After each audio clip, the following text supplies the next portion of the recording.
No yeast, no sugar, and still soft, fluffy puff puff. And I'm using just flour, yogurt, and dates, plus one secret ingredient that makes all the difference.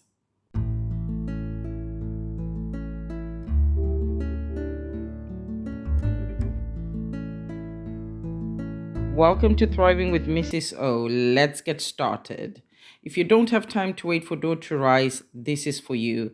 Everything comes together quickly and it's naturally sweet. I'm using self-raising flour, natural yogurt, plain, full fat, and some dates for sweetness. I'm going to start by deseeding the dates and blending them using my blender and a bit of the natural yogurt, and it comes out in a nice paste. Stay tuned because in a little while I'll show you the secret ingredient. To make the butter for this puff puff, I am using 2 cups of the self-raising flour and the whole tub of natural yogurt. This is plain full fat natural yogurt, and I'm going to use the whole tub. Depending on the consistency you want, you can either add some water or you can just use natural yogurt alone, and this works well. What you're looking for is a soft, scoopable butter that is not too thick.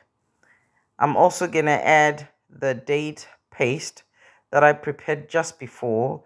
This is to taste. Now, at this point, feel free to add as little as much as you want, depending on how sweet you want your puff puff to be. If you don't use all the date paste, you can freeze it and defrost it when you're making your next batch of puff puff. Then proceed to mix everything together until it is evenly mixed, nicely mixed and smooth. Stay with me because very soon we're going to see the secret ingredient. And here it is, the secret ingredient, some nutmeg. Nutmeg adds a warm, rich flavor that makes puff puff taste more like the traditional version, even without yeast or sugar. Alternatively, feel free to use some vanilla essence or cinnamon. That works well as well. And mix everything together until it's all mixed together, evenly distributed, and ready to cook. I'm using olive oil on medium heat. Now, this part is key.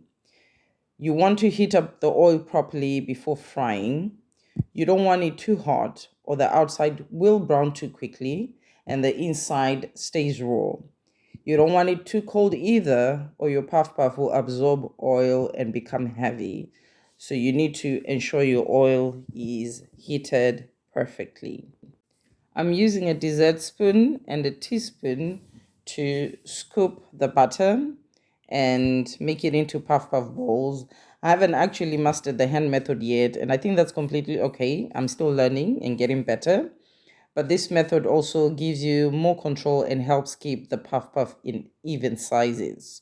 Hopefully soon I'll be able to use the hand, and one of these days I'll be able to demonstrate how to use that method. But if you cannot, that's okay. You can use this method as well. Now I'm just going to fry my puff puff balls, turning them around, cooking them gently so that they're even on all sides and they have that nice golden brown color. So it's important to pay attention at this point so that your puff puff doesn't get all burnt. And that's it. Puff puff is ready. Doesn't take long. Came out nice and golden brown, nice and fluffy, and this tasted perfect. So if you've enjoyed watching this video, don't forget to like, subscribe, and spread the word. Thank you for watching.